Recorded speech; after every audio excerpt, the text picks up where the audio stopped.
Praise the Lord. பிரசங்கி 7:17 பார்க்கும் பொழுது, மிஞ்சின துஷ்டனாயிராதே, அதிக பேதையுமாயும் இராதே, உன் காலத்துக்கு முன்னே நீ ஏன் சாக வேண்டும் என்று சாலமோன் எழுதுகிறதை நாம் பார்க்கிறோம்.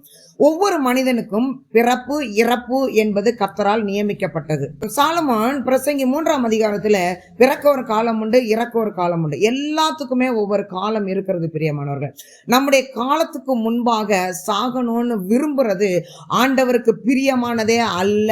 தேவன் அதை வெறுக்கிறார். அவரவருக்கு நியமித்த காலத்துல அந்தந்த காரியம் நடக்கும். இந்த நாட்களில சாதாரண விஷயத்துக்கும் கூட குடும்பத்துல கஷ்டம், கண்ணீரை தாங்க முடியல, கடன் தாங்க முடியல, பிள்ளைகளுடைய பிரச்சனை தாங்கிக்கிற முடியல, அற்பமான காரியத்துக்கெல்லாம் நான் சாகணும், நான் உயிரோட இருக்கக்கூடாது, என்னையால வாழ முடியல, வாழ பிடிக்கல அப்படின்னு சொல்லி மரணத்தை விரும்பி அதை வாயினாலே அறிக்கை எடுக்கிற மனிதர்களை எல்லா இடங்களிலையும் பார்க்கிறோம். ஒண்ணு மட்டும் மறந்துடக்கூடாது, அந்த சாகணும் சாகணும்னு சொல்லி அறிக்கை எடுக்கிற வார்த்தையை பக்கத்திலேயே ஒருத்தவன் இருந்து காது குளிர கேட்டுக்கிட்டே இருக்கிறான். பொல்லாத பிசாசு, மனிதர்களுடைய உயிரை சூறையாட விரும்புகிற ஒருவன், அந்தகாரத்தின் ஆதிக்கம், அசுத்த ஆவியானவன், பொல்லாத பிசாசானவன், அந்த வார்த்தைய, உங்க வாயிலிருந்து வருகிற வார்த்தைய அவன் கேட்டுக்கிட்டே இருக்கிறான். நீ அதைத்தானே விரும்புற அப்படின்னு சொல்லி அதை நிறைவேற்றுவதற்கு அவன் துடிப்புள்ளவனாய் இருக்கிறான். பிரியமானவர்களை, நாம் மிகவும் கவனம் உள்ளவர்களாய் இருக்க வேண்டும். ஆண்டவர் சொல்லுகிறார், துன்மார்க்கன் தன்னுடைய துன்மார்க்கத்துல மறிக்கிறத அவர் விரும்பல, அவன் மனம் திரும்பி வாழ்வடையணும் தான் அவர் விரும்புறாருன்னு எழுதி வச்சிருக்கிறத நம்ம பார்க்கிறோம். பிரியமானவர்களை, எசேக்கியேல் தீர்க்கதரிசி.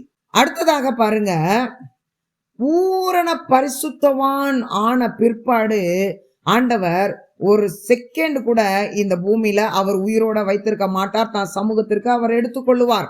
இந்த பிரசங்கி 7:17 படி மிஞ்சின துஷ்டன், அதாவது ஆண்டவருடைய நீடிய பொறுமை, நீடிய தயவு, நீடிய மன இறக்கம், இதையெல்லாம் தாண்டி மிஞ்சி கொடூரமாய் பொல்லாதவனாய் போகிற ஒரு துஷ்டனுக்கும் மரணம் மிகவும் சமீபமாய் வருகிறது. பிரியமானவர்களே, வேத வசனம் சொல்லுகிறது, ஆமோஸ் தீர்க்கதரிசி எழுதி வச்சிருக்காரு, கர்த்தருடைய நாளை விரும்புகிறவனுக்கு ஐயோ. ஐயோ என்றால் நரகத்திற்கு பாத்திரவான் என்ற அர்த்தம். பிரியமானவர்களே, நம்ம இந்த ஆண்டவர் சீக்கிரம் வந்துடக்கூடாதா, வந்துட்டாருன்னா நிம்மதியா போயிடலாமே, சந்தோஷமா இந்த பூமியில இருந்து விடுதலையாய் போயிடலாமே, இந்த பாடு கஷ்டம் நம்மளுக்கு வேண்டாமே அப்படின்னு சொல்லி இவர் எப்படா வருவாரோ அப்படின்னு அவருடைய வருகைக்காக நம்ம சீக்கிரமா போயிடணும்னு ஏங்கிக்கிட்டு இருந்தோமே. ஆனா வசனம் சொல்லுது, யார் யார் ஏங்குகிறீர்களோ அவர்களுக்கு ஐயோ என்று சொல்லுகிறது. காரணம் என்ன தெரியுமா? பூரண பரிசுத்தவான் ஆயிட்ட பிறகு இந்த பூமியில ஆண்டவர் வைக்கவே மாட்டாரு. அப்ப இன்னும் நம்மளை வச்சிருக்காருன்னா நாம் இன்னும் சீர்படுத்தப்படவில்லை, நம்மிடத்துல ஏதோ குறைகள் இருக்கிறது, நம்மிடத்துல தவறுகள் இருக்கிறது, குற்றம் இருக்கிறது. ஆண்டவர் எதிர்பார்க்கிற பூரண பரிசுத்தம் நம்மள காணப்படவில்லை என்றுதானே அர்த்தம். அதனால தானே இன்னும் அவர் வச்சிட்டு இருக்காரு. அப்படி இருக்கும் பொழுது அவருடைய நாளுக்காக ஏங்கி காத்திருப்பதற்கு ஐயோ என்று வேதவசனம் சொல்லுகிறது.